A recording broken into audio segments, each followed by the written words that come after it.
안녕하세요. 인스타 성형외과 대표원장 김명철입니다. 여러분 반갑습니다.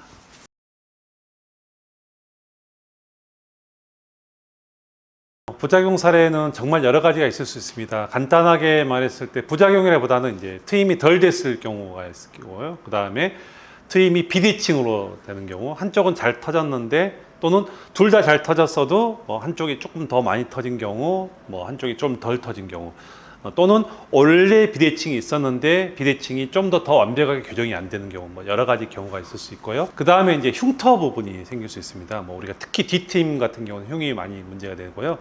그 다음에는 이제 과교정 문제가 되죠. 너무 많이 터버리면 어떻게 되냐, 이제 이런 부분들이 또 생길 수 있고요. 그래서 트임 성형은 이제 그러한 부분들에 있어서 우리가 대표적인 부작용이라고 말씀드릴 수 있고, 먼저 좀 덜 터진 경우는 당연히 더 잘 터지면 되겠죠. 그래서 추가적인 제수를 통해서 트임을 하면 될 거고요. 그 다음에 비대칭이 생긴 경우에는 이제 정확히 어느 쪽을 기준으로 해서 비대칭을 교정할 것인가를 고민을 해야겠죠. 조금 덜 터진 쪽을 틀 것이냐, 아니면 너무 과하게 터진 것을 막을 것이냐, 이런 형태로 이제 교정을 해서 양쪽의 비대칭을 교정을 해야 될 거고요. 그 다음에 우리가 흉터 부분은 그래요. 특히 뒷트임 쪽에 흉터가 많이 있는데, 바깥쪽에 건판이라고 해서 속눈썹과 속눈썹, 위쪽 속눈썹에 붙어 있는 하얀색 조직과 아래쪽 속눈썹에 붙어 있는 하얀색 조직이 바깥쪽에서 붙어야 돼요. 근데 그 붙지 못하고 벌어져 있는 경우라든지, 또는 바깥쪽에 흉살이 튀어 올라와서 문제가 되는 경우라든지, 또는 바깥쪽에 D트임 쪽을 하면서 잘라내 버렸는데 결막에 노출되거나 이런 노출되는 부분들이 생겼을 때, 이것들을 정상적으로 노출되지 않게끔 또는 정상적으로 보이게끔 다시 한번 봉합을 진행하는 형태로, 또는 흉살이 튀어 올라왔을 때 그 흉살을 제거하고 다시 깔끔하게 봉합을 하는 형태로 진행하든지, 이런 형태로 우리가 보통 흉터 부분들을 진행할 수 있을 거고요.